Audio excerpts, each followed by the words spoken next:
രാജ്യത്ത് നിയമപരമായ സംരക്ഷണം നഷ്ടപ്പെടുകയാണോ എന്ന ആശങ്ക പ്രകടിപ്പിച്ച സുപ്രീം കോടതി ജഡ്ജി ജസ്റ്റിസ് ഉജ്വൽ ഭുയാൻ. രാജ്യത്ത് അഭിപ്രായ സ്വാതന്ത്ര്യത്തിനും സമാധാനപരമായ പ്രതിഷേധങ്ങൾക്കും ലഭിക്കുന്ന നിയമപരമായ സംരക്ഷണം നഷ്ടപ്പെടുകയാണോ എന്ന ഗുരുതര ആശങ്ക പ്രകടിപ്പിച്ച സുപ്രീം കോടതി ജഡ്ജി ജസ്റ്റിസ് ഉജ്വൽ ഭുയാൻ.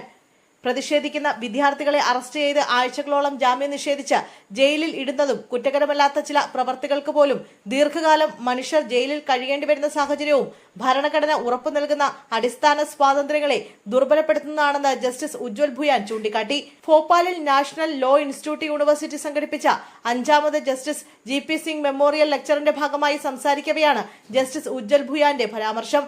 ജനാധിപത്യത്തിന്റെ ആത്മാവ് സംവാദവും വിയോജിപ്പുമാണെന്നും സമാധാനമായി പ്രതിഷേധിക്കാനുള്ള അവകാശം ഓരോ പൗരന്റെയും അടിസ്ഥാന അവകാശമാണെന്നും അദ്ദേഹം ചൂണ്ടിക്കാണിച്ചു.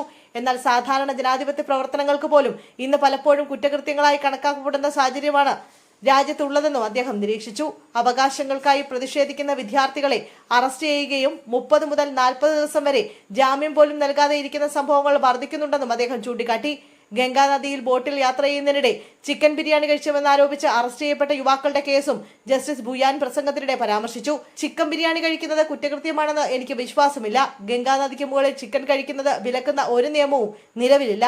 എന്നിട്ടും അത്തരം കേസിൽ ആളുകളെ അറസ്റ്റ് ചെയ്ത് 3 മാസം ജാമ്യം നിഷേധിക്കുന്നത് എങ്ങനെ ന്യായീകരിക്കാനാകും എന്ന് അദ്ദേഹം ചോദിച്ചു. ഇത്തരം സംഭവങ്ങൾ കോടതികളുടെ ജാമ്യ നടപടികളെക്കുറിച്ച് സമൂഹത്തിൽ ഗൗരവമായ ചോദ്യങ്ങൾ ഉയർത്തുന്നുണ്ടെന്നും അദ്ദേഹം ചൂണ്ടിക്കാട്ടി.